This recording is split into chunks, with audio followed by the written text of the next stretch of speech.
Oke, kita buka. Assalamualaikum warahmatullahi wabarakatuh. Salam sejahtera bagi kita semua. Om Swastiastu, salam rahayu. Buat teman-teman yang menghadiri acara Indonesia to the World kali ini dengan edisi spesial kita bersama Ras Muhammad. Pepepepepepel. Ini harus ada sound effect-nya nih, tapi nggak ada nih. Harus ada suara tiranya. Yoi. Kali ini kita akan lebih membahas bagaimana kiprahnya seorang Ras Muhammad dalam membawa harum nama Indonesia di dalam kancah musik reggae dan bagaimana sejarahnya Ras ini pertama kali tertarik dengan musik reggae sampai akhirnya bisa menjadi Ras yang sekarang ini. Monggo, silakan dibuka Ras. Apa nih? Ya. Cerita-cerita aja. Oke, dari awalnya gua exposure dan juga kenal reggae itu sekitar tahun 1993. Itu di saat pada saat itu nyokap gua bekerja untuk ke Departemen Luar Negeri dan penempatan di AS, tepatnya di New York City pada tahun 93. Dan ada sepupu di New York pada saat itu dia dengerinnya dancehall music, dancehall reggae. Dia seringnya itu koleksi kayak mixtape gitu. Dan gue pas itu sama sekali nggak familiar dengan musik reggae, apalagi dancehall. Gue udah cukup familiar dengan hip hop dan rap. Dan pada saat gue nyampe di New York itu hampir semua ya anak sebaya gue lah seumuran gue itu dengerinnya hip hop. Antara hip hop atau enggak rock. Pokoknya kita tuh generasi MTV banget, dimana waktu dulu emang MTV itu memutarkan musik dan juga ada Hot 97 untuk stasiun radio dan lainnya itu. Dan pada saat gue muterin yang mixtape-nya itu kan makanya dengerin kayak tapi karena gue juga cukup familiar dengan kayak NWA, Pemakanan dan lainnya itu. Dia bilang enggak, ini bukan this is not rap. Dia bilang katanya this is reggae. Dia bilang jadi gue awalnya pertama kali exposure gue dari situ sih, karena gue mengerti apa itu liriknya cukup padat tapi ada melodinya juga ya, jadi ada sesuatu yang cukup unik bagi gue dan ada emang feel Karibiannya sangat berbeda dibanding kayak ya hip hop kan emang benar-benar urban banget kan musiknya. Itu awalnya sih dari kita dua lagu pertama yang sampai saat ini juga gue menjadi all time favorite gue. Bujukan fan yang champion yang Walk Like a Champion, gue tapi sebari jangan gitu sama lagu terpopuler yang Action gitu. Jadi tahun 93 aku baru mengenal reggae, tapi itu dancehall itu sama gitu. Terus pas ketika lo terekspos dengan musik reggae, lo tiba-tiba kepikiran kayak, gue pengen nih jadi musisi reggae juga, apa memang ada prosesnya sebelum? Ada prosesnya sih, ada prosesnya banget. Prosesnya. Jadi saat gue di New York itu, saat gue SMP deh, nggak salah. Jadi ada salah satu mata kelas keren, unik banget karena pada saat itu gue dapat mata kelas yang namanya kalau nggak salah itu dampak sosial musik, dan itu gurunya keren juga karena dia ngebahas lagu kayak The Beatles, Led Zeppelin dan lainnya gitu, dan dia puterin salah satu lagunya Bob Marley, Redemption Song.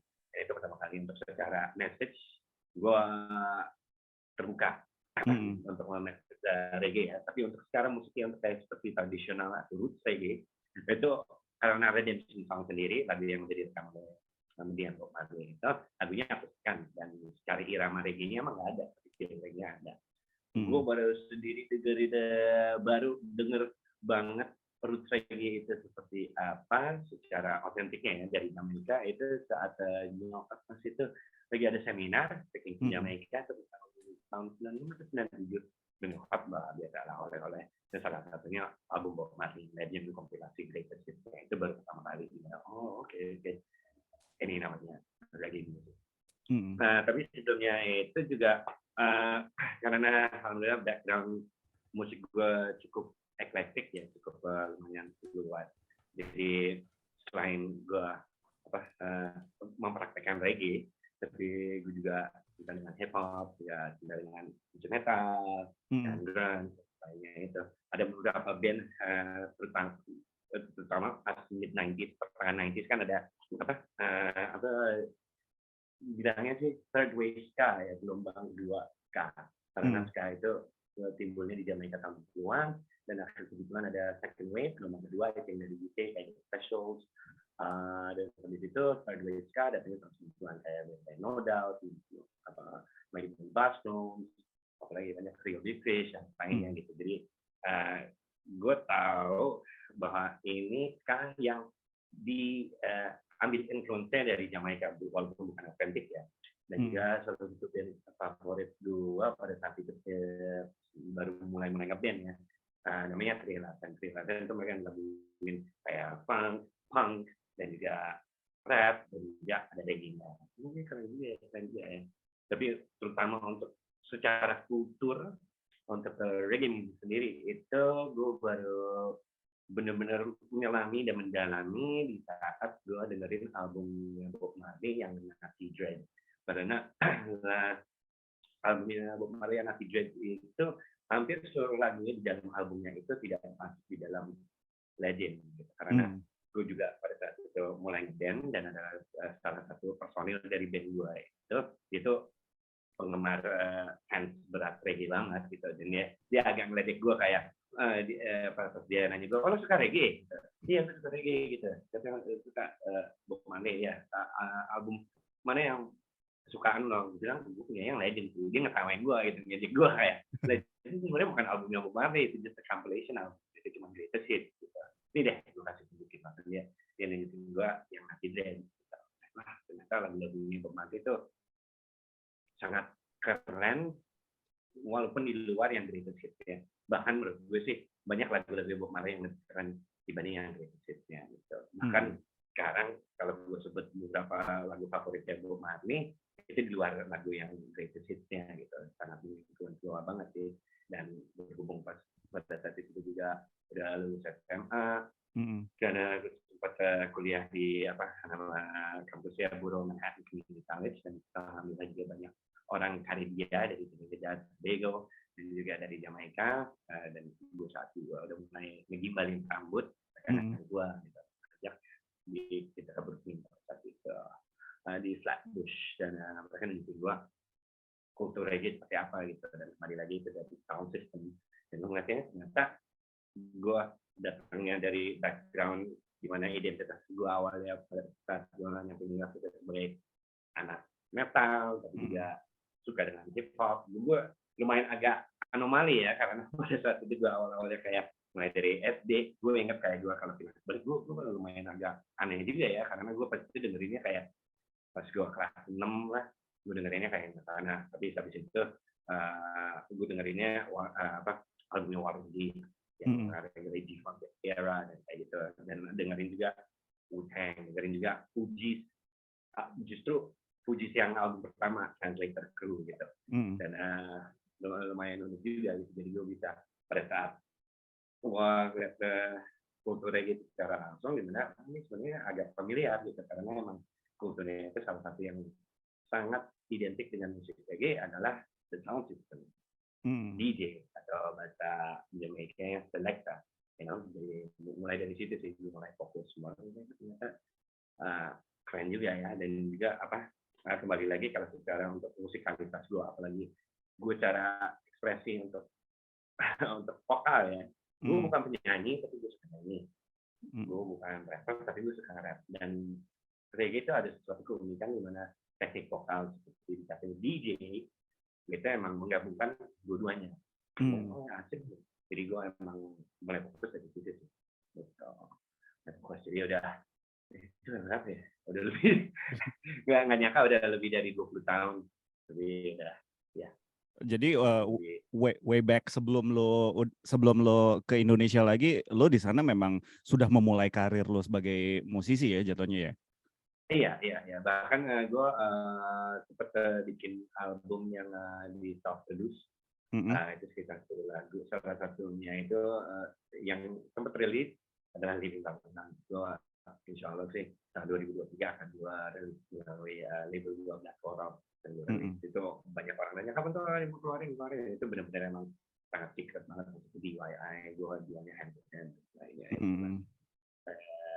Itu salah satu yang dimana kawan-kawan gue di luar yang mereka orang-orang tadi dia yang push gue dan gue punya tangan yang coba bikin ini kan. Dan ada keunikan sendiri sih yang gue lihat di sistemnya. Nah, kan yang gue tahu apa namanya ya, gue denger album pertama lu itu pas gue zaman apa ya, gue masih sekolah sih. Bilang pas gue SD lagi, gue kayak kesannya tua banget. Kagak, buset, gue nggak seumur itu juga. Coba kayak gue denger Igor aja gue masih sekolah sebenarnya. Oke. Iya beneran. Apa namanya? Kan gue ngobrol kan sama Wisnu kan. Wisnu nih harusnya buka mic juga nih Wisnu. Mana nih Wisnu? Wisnu kayak urusan anaknya. Lagi tidurin anak gue. Si Ben lagi sakit demam. Oke. Baiklah. Itu kayak cuma information deh. Iya makanya. Oke.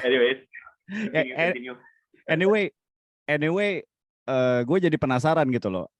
Apa namanya? Lu kan mulai karir musik lu kan di Amerika gitu kan, bla bla bla. Nah terus pas lu balik ke Indonesia, apakah langsung ketemu Wisnu apa gimana ceritanya? Sepertinya sama hal tinggi yang dipertemukan kita gitu. Gue sebenarnya sih pas balik ke Indonesia ya, gue ada kontra dalam pada saat itu. Ini kita kembali balik 15 tahun yang lalu ya, 15-17 tahun. Situasi komunitas reggae di Indonesia itu gue ngeliatnya kayak gue sih nanti agak sebel sih. Sebel di mana ya oh my god itu internet kan udah mulai gitu, tapi banyak hal yang membuatnya sangat dia bisa sebut maaf ya sangat terbelakang. Jadi di mana gue pada saat itu sangat terinfluence kayak seperti penyanyi reggae kayak Kepos dan Sizzla dan Tony B dan juga Jamis dan lainnya itu. Gue lihat di dalam komunitas itu mereka sangat tidak mengenal nama-nama itu sendiri. Jadi gimana kalau gue perkenalkan dengan cara itu, mereka sangat kaget. Gitu. Ini orang apa sih gitu? Karena mereka ngerti ini kok mainnya reggae tapi nge-rap. Ini sebenarnya gue bahkan tadi bilang gue penyanyi R&B di dalam reggae lah atau apa. Ini gimana sih bingung banget deh. Makanya saat itu gue ada komitmen untuk mengawali karir di Indonesia ya, untuk sedikit mengubah haluan gue dengan warna musik gue untuk ke dancehall music, dancehall reggae music. Dan memperkenalkan bahwa ini sebenarnya bagian dari Jamaika juga, bagian juga dari seni kebudayaan reggae juga gitu.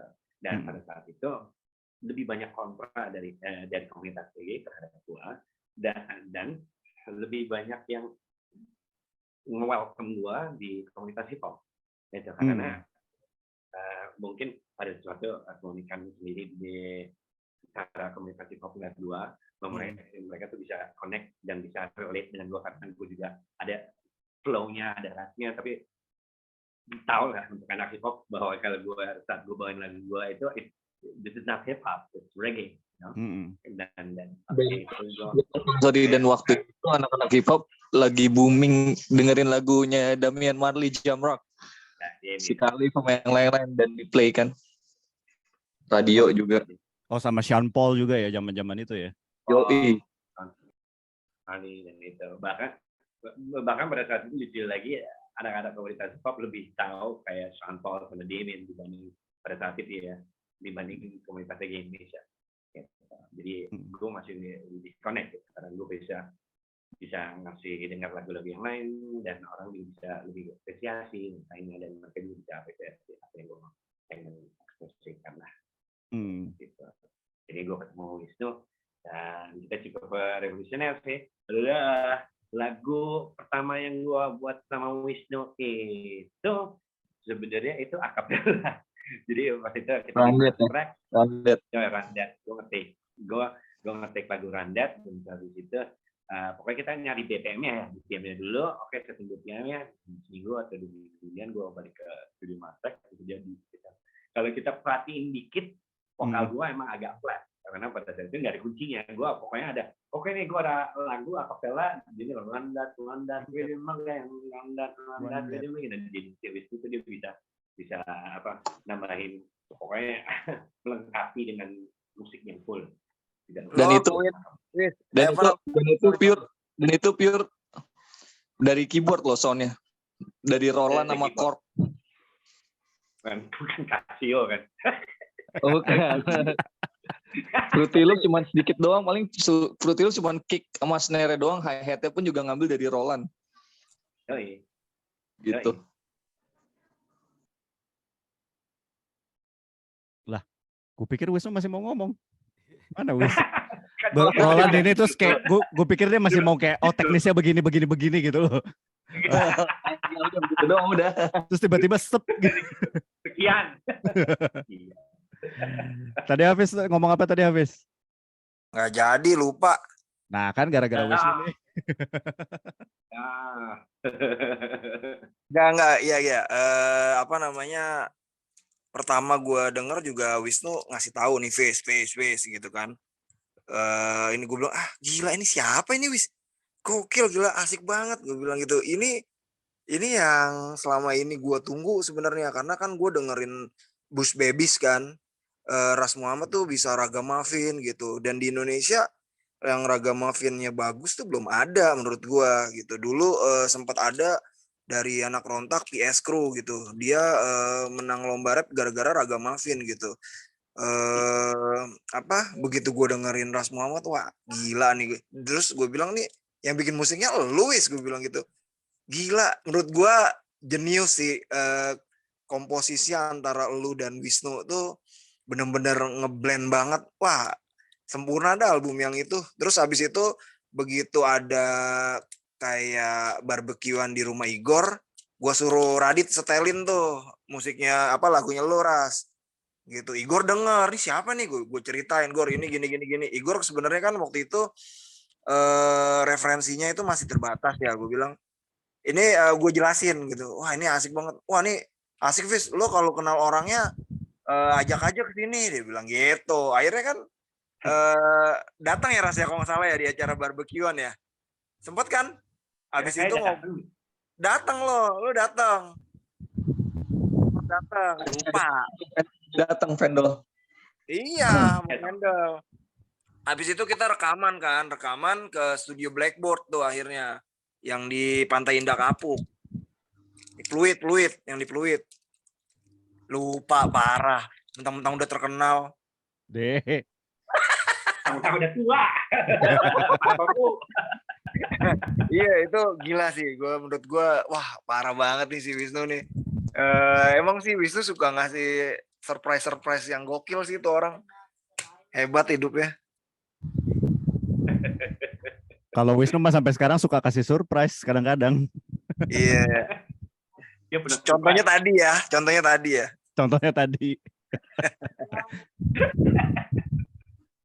Dan emang menurut gue lo cocok banget sih disematkan sebagai duta reggae Indonesia. Menurut gue revolusioner lah untuk reggae di Indonesia tuh Ras.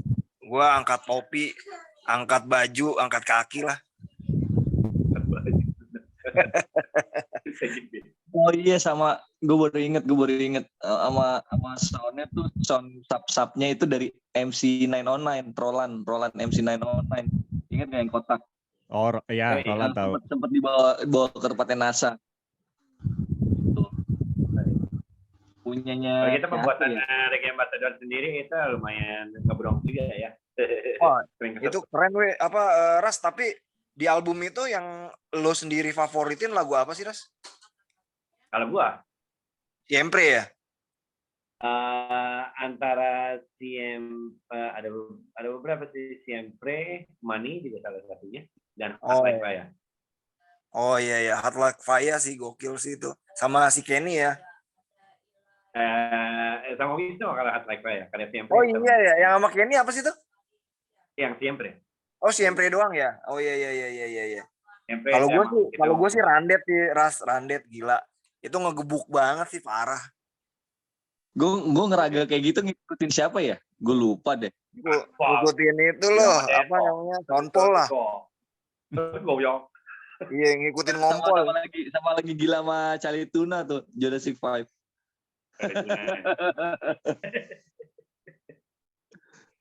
Flow-nya berubah-ubah, ancut. Iya, lu kan Calibata. Gue pengen nanya sih. Paling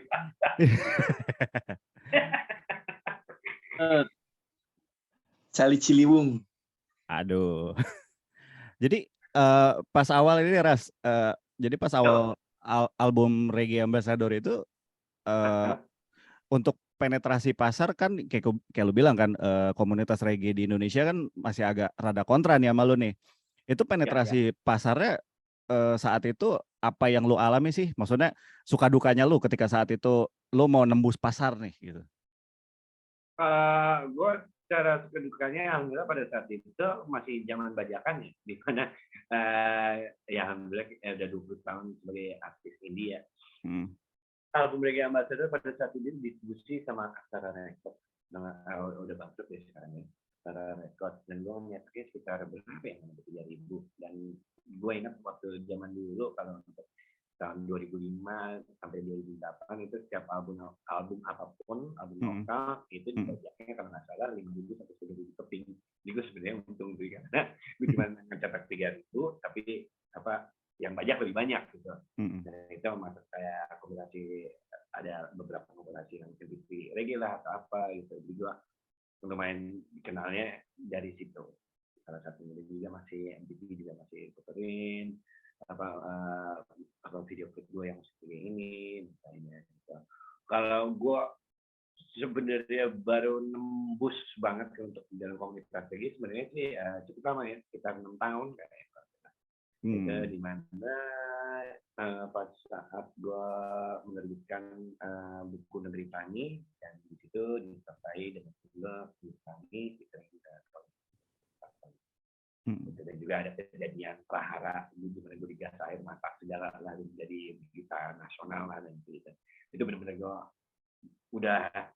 gue rasa udah di accept secara seluruhnya di dalam komunitas itu. Karena sebelumnya itu mereka masih bingung gitu. Album kedua di next chapter, dan juga album yang ketiga ya masih ada kontra masih banyak. Dan juga pada saat itu ke 2010 ke 2011 itu sempat jadi penyiar di salah satu radio FM di Jakarta, dan itu gue megang nama programnya Jamaican Sound. Terus setiap hari Selasa sekitar 2 jam ya, jadi gue bisa muterin pokoknya lagu-lagu reggae yang nggak terlalu mainstream lah. Jadi orang bisa ngeliat ini emang dia emang mendalami reggae banget.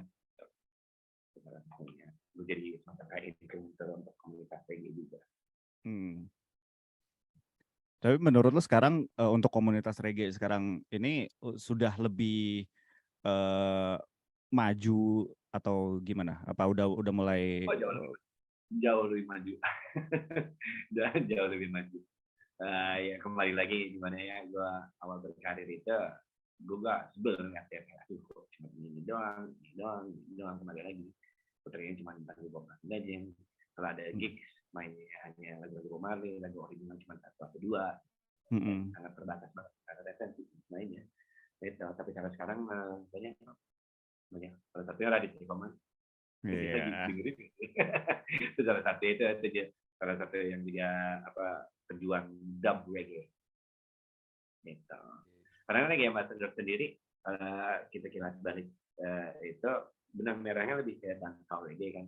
Jadi banyak lagu juga ada yang hip hop kayak lagu Tios, bahkan lagu sehabis lagu intro J Town Club walaupun dancehall, tapi di ujungnya itu sebagai prolog atau pasif. Ada tambahan itu ada hip hopnya juga. Lagu Simple sendiri sebagai penutup album itu ya musiknya agak planet karena drumnya itu digital nggak ada bass, ya, Mm-mm. beberapa lirik akustik gitar dan lain-lain. Jadi emang ada eksperimental juga, ada breaking juga, ada root breaking juga. Karena Mm-mm. gue ngeliat dari kayak influence uh, artis favorit gue saat itu kayak Siza dan lainnya gitu.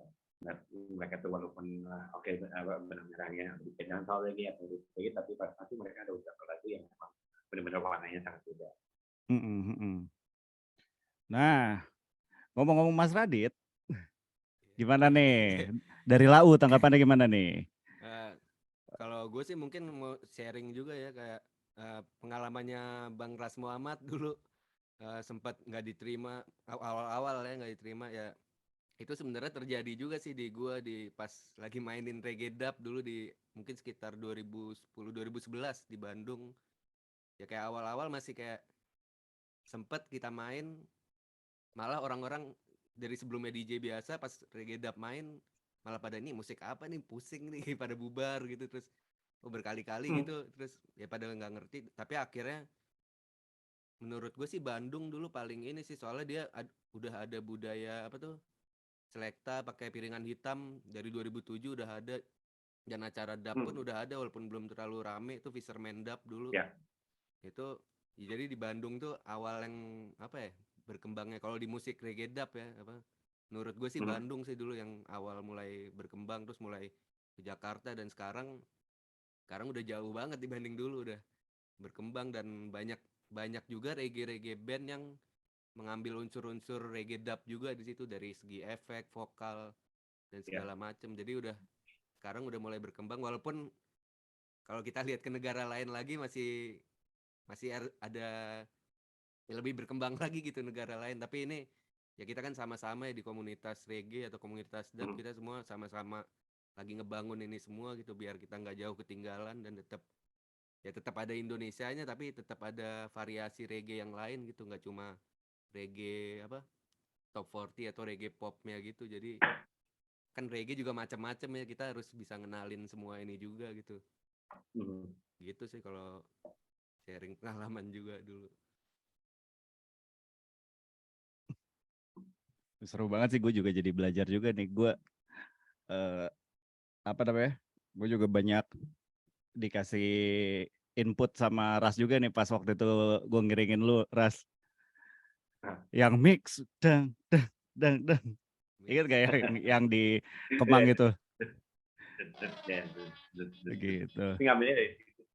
Iya, emang berkata Radit, kalau sekarang secara perkembangan dan juga kemajuan di dalam musik Indonesia itu sangat bagus sekali gitu, karena ibaratnya hampir semua band yang udah mulai ngeband tuh ibaratnya kalau untuk gitar pasti udah ada, mereka udah siapin delay apa ini gitu, ada mungkin SPV di dalamnya gitu. 15 tahun yang lalu belum ada, bahkan 10 tahun yang lalu ada seperti itu, dan juga malah ada lebih bereksperimen dengan apa vokal ragam makinnya atau vokal DJ-nya gitu. Jadi ya cukup bagus sih, cukup bagus. Nah, kan apa namanya titel lo Ras kan Duta Reggae Indonesia nih. Nah itu dapatnya dari mana sih? Apa karena itu dapetnya karena gue sebel dan pengen nyebelin orang. Karena banyak apa apalagi karena komunitas reggae itu ngeliat bahwa gue bukan reggae, gue kalau bukan reggae gue duta reggae, jadi sebagai reggae band gitu lagi kan gila lah ini dan itu emang banyak udah kontranya. Nah, ini itu sebenarnya sih kalau gue melihat ya setiap kalau reggae itu bukan hanya genre kan ya, sama juga dengan hanya genre kan, the culture, reggae is the culture. Jadi setiap orang yang terlibat di dalam kultur itu sebenarnya adalah ambassador dari bagian dari kultur itu gitu. Karena gitu, hip hop kita adalah orang ambassador hip hop, represent, kita mewakili gitu. Jadi menurut gue sih ya gue pada saat itu gue bukan mewakili antara reggae sebagai kultur dan bukan juga membuat jembatan antara Indonesia dan juga Jamaica dan juga setidaknya kembali lagi Indonesia to the world lah gitu ya. Bahwa kembali lagi bahwa ini reggae bukan hanya sebatas genre gitu. Karena ada sedikit gimana ya, mungkin kayak 15 tahun yang lalu ada sedikit daripada reggae itu iramanya ya gini.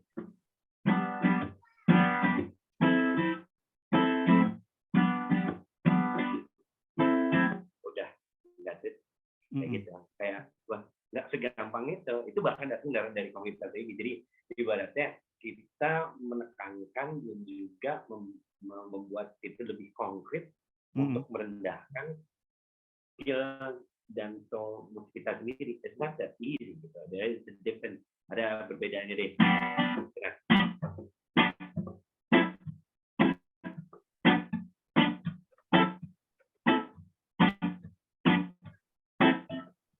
Karena sorry ya, mungkin kayak beli Dewa Pujana juga belum tentu bisa main. Karena itu tone-nya dari tangan kiri. Tapi kebanyakan orang ya mainnya gini aja. Kayak begitulah, itu salah satu contohnya. Kayak gitu.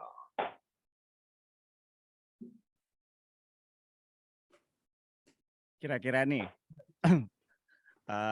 lo kan juga sekarang kan juga apa namanya? Lo desain sama ini kan Oneness Record itu kan dari luar kan. Nah, apa pesan-pesan lu biar reggae artis di sini nggak cuma reggae, maksudnya teman-teman musisi Indonesia deh gitu. Apa yang satu pertanyaan gue ada dua. Satu, gimana ceritanya lu bisa tiba-tiba sampai desain sama label luar, dan dua, pesannya buat kami ini musisi-musisi Indonesia ini gimana sih biar bisa mengikuti jejak lu gitu. Gimana ya? Itu kalau bagi gue sih itu pressure yang berat daripada gue jadi sebagai role model atau figuran sebagai harus ngikutin langkah gue terus. Jadi kita ngikutin jejak sendiri aja sih. Tapi gue cukup bersyukur ya sangat diberi rezeki ya. Di mana gue bisa berkolaborasi bekerja sama dengan Oneness Record. Itu udah hampir 10 tahun sih sekarang, dan kita tuh dealnya lumayan asik karena gue nggak ada ikatan yang eksklusif dengan mereka. Kerjanya lebih ke distribusi dan juga untuk producing ya. Jadi di mana kalau gue ada ide, gue tinggal kirimin ke mereka dan mereka tinggal produce secara full. Awal-awalnya sih karena pada saat itu ada kawan gue orang Jerman yang namanya Ulrika, dan dia juga pada saat itu di endorse sama Goethe Institute untuk touring di Indonesia. Masalah 5 tahun ya.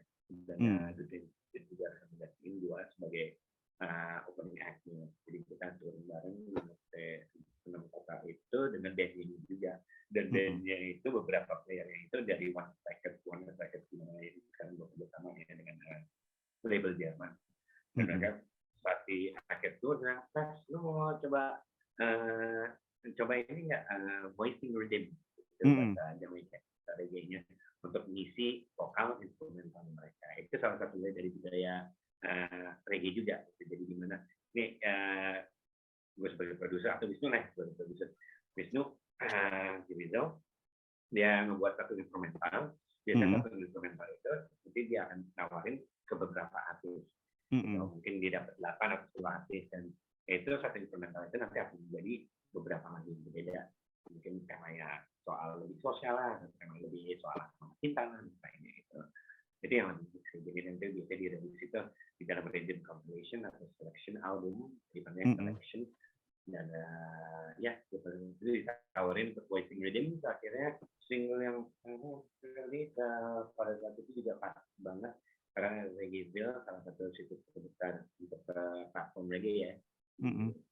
Secara global mereka mau rilis rhythm selection juga, Reggaeville Rhythm, dan salah satunya ada 2 situs sendiri yang juga sih.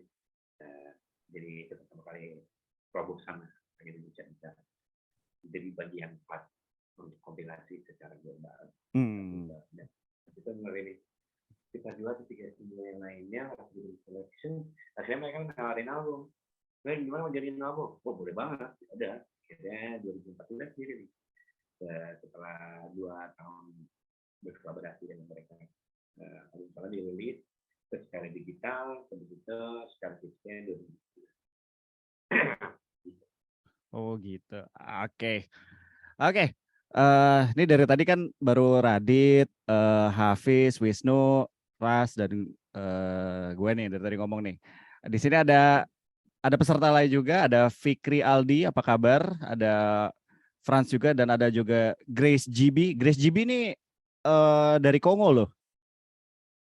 Doi dari Kongo. If you want to ask something, just apa namanya?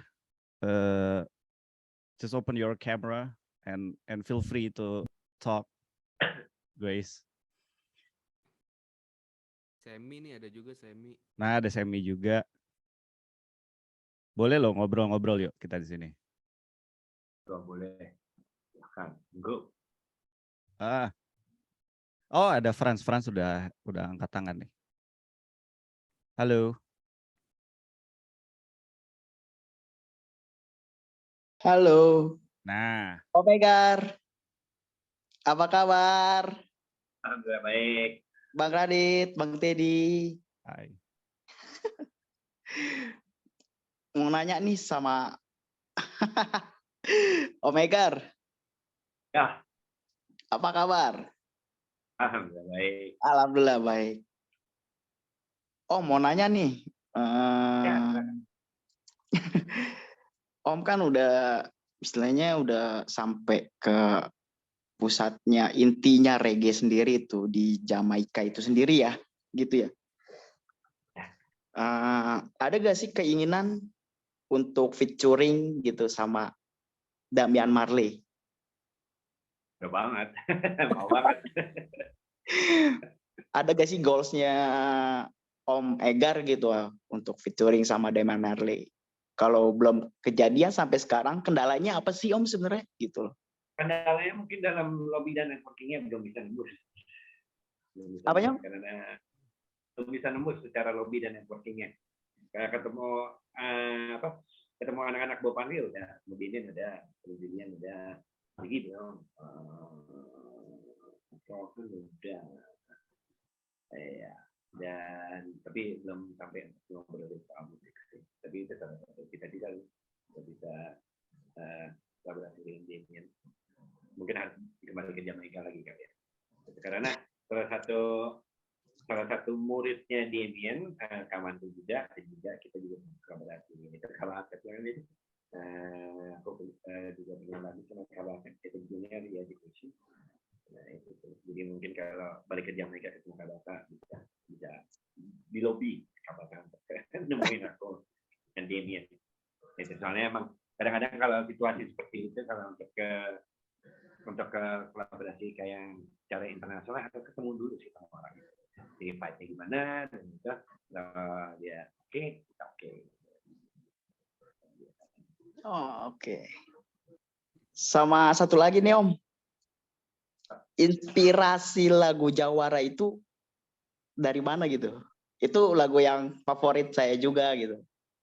Itu thank you. Tapi keren Jawara. sih maksudnya. Jawara itu keren banget gitu maksudnya. Setiap orang pasti ya bisa jadi jawara, benar kata di lirik itu. Setiap orang menurut saya bisa jadi jawara gitu, walaupun siapapun dia, berasal pun dari mana, asal dari mana, pasti ada jiwa untuk menjadi seorang pemenang lah gitu. Itu inspirasi dari mana? Inspirasinya mungkin juga secara kehidupan pribadi ya, secara personal. Kita pasti kan ada naik turunnya. Sebenarnya saat itu membuat lagu Jawa itu pada saat aku sendiri sangat di rasa bawah. Nah pada saat itu kan Jawara juga bagian dari album Satrio, dan album Satrio banyak penuh layering secara emosional kan ya. Dimana aku lagi sedang berduka karena pada saat itu 2012 aku lagi masih proses untuk healing dari rasa kehilangan ayahanda, dan juga pada saat itu juga dalam hubungan asmara toksik.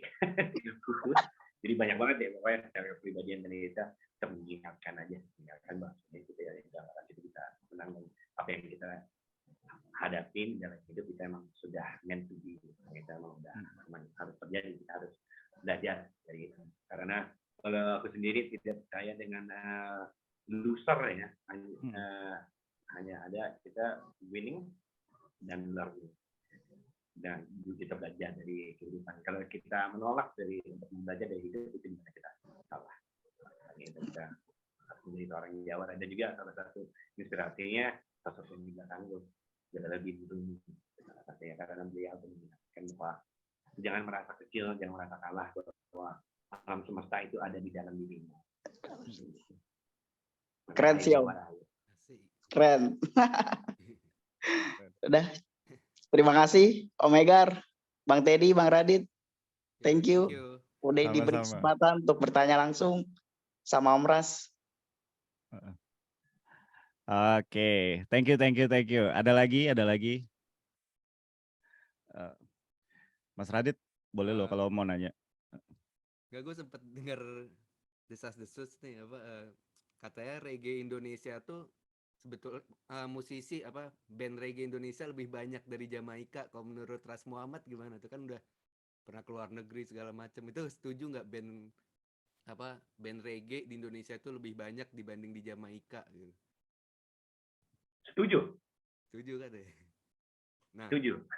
iya, soalnya, setuju, karena lucu ya, kalau pada saat Jamaika itu sangat orientasinya itu sound system. Orientasinya sound system. Makanya kayak band kayak si Raging Fire,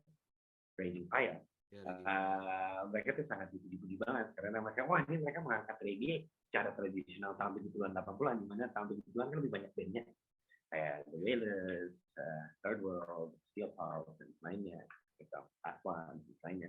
Jadi mereka menggunakan kembali ke tahun 70-an. Jadi kalau untuk secara live band, ngebandnya, lebih banyak di Indonesia dibanding seperti Jamaika sendiri ya.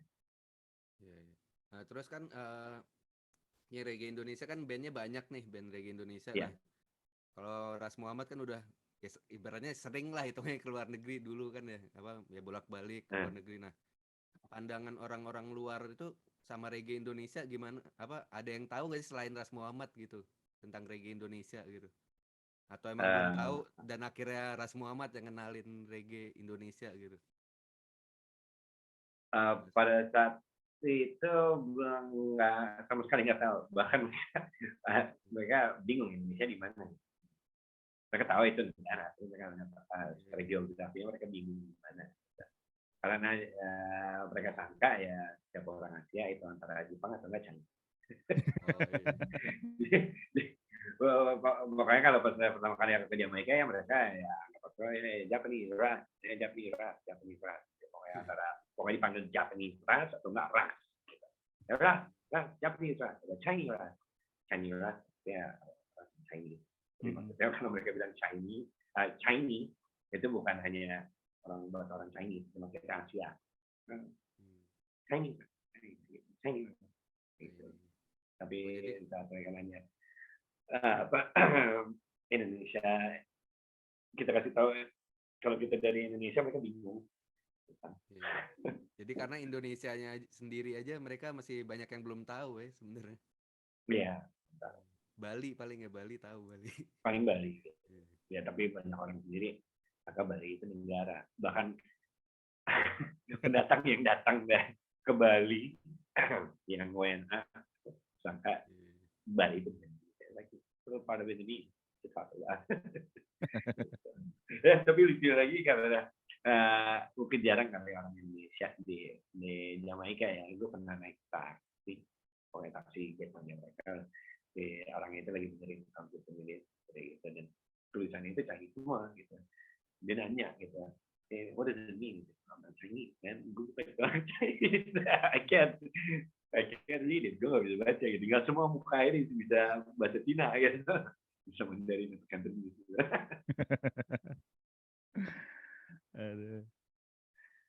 Oke, ada lagi? Kalau agak kayak kita bisa tutup ya. Ada lagi satu pertanyaan terakhir. Siapa yang bertanya? Hello. Okay, Grace, what's up? So I have a lot of friends that always say they feel empty and they don't have the passion for music, but what makes you keep going in the music? What makes me going in the music? Yeah. I think the music itself. The music keeps me going. That's music is a calling for my life. I didn't intend to choose it. It chose me, and it kept going and going. I don't think I can be doing anything else besides music. If I don't express myself in music, I will probably revolve myself around music. If I ever say I'm not an artist, I'll probably be a, I don't know, A&R manager or a CEO of a record label or anything like that, or maybe run a radio program or anything like that. I think the music itself is the number one motivator for me.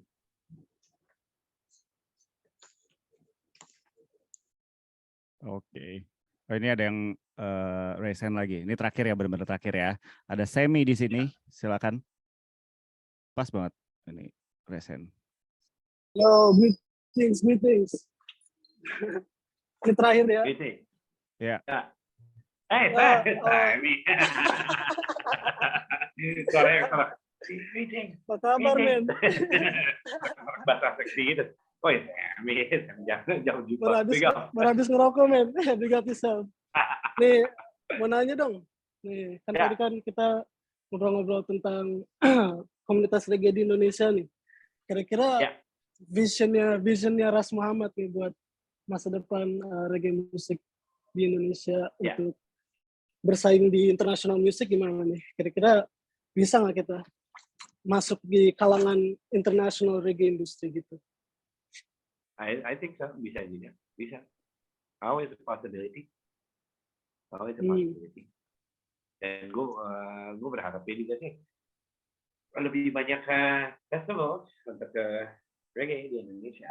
Gue ngeliatnya harus terbuka di mana kalau artis yang datang ya kita juga harus karena there's so many festivals going on di Eropa dan di Amerika. So the possibility is sebenarnya endless sih, nggak ada batasnya.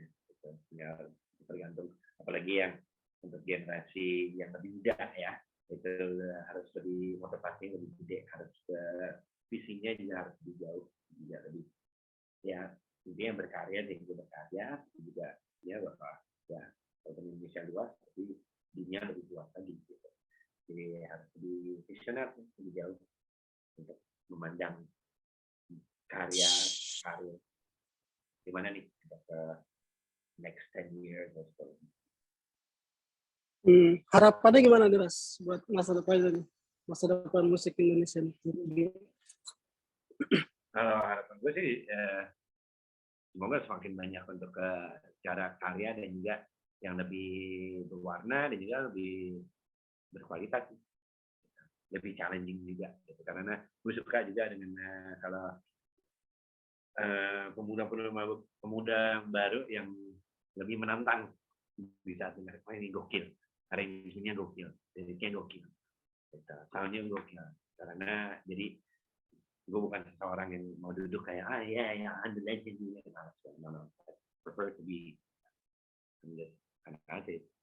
Dan lain gue menekan sesuatu yang baru, gue juga tertantang. Oke, ini orang gokil, gue coba buat yang lebih gokil lagi.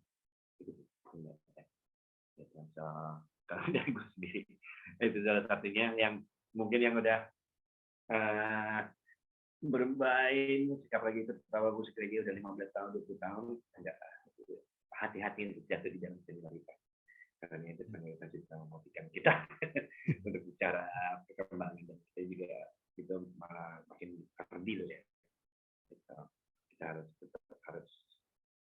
tangan dengan kita bisa men-challenge menantang diri kita sendiri untuk lebih baik dari sebelumnya 5 tahun kemudian lebih baik dari sebelumnya lagi 5 tahun kemudian lebih baik dari sebelumnya lagi lebih juga untuk yang generasi juga itu yang gue lihat. Nice, thank you bro. Oke, thank you so much Ras udah sharing sama kita hari ini. Banyak banget yang kita bisa ambil sebagai pelajaran kita di hidup kita sebagai musisi ya. Thank you teman-teman semua yang udah hadir di sini. Ada Radit, ada Benjamin, ada Fikri Aldi, ada Grace, ada Hafiz, ada Raiza. Kenapa baru masuk Anda? Ada Semi, thank you udah hadir di sini. Ada Franz tadi dan juga ada Wizo. Jangan lupa kita masih, ini baru episode pertama dengan Ras Muhammad. Kita masih akan ada episode-episode selanjutnya lagi. Kita akan bertemu di lain kesempatan. Sebelumnya mohon maaf jika ada kesalahan kata. Saya tutup acara ini. Assalamualaikum warahmatullahi wabarakatuh. Salam sejahtera bagi kita semua. Om Swastiastu. Salam Rahayu. Bye-bye. Siapa itu? Asik tuh. Thank you. Nih, pakai tab. Siapnya sirene deh. Iya. Oke.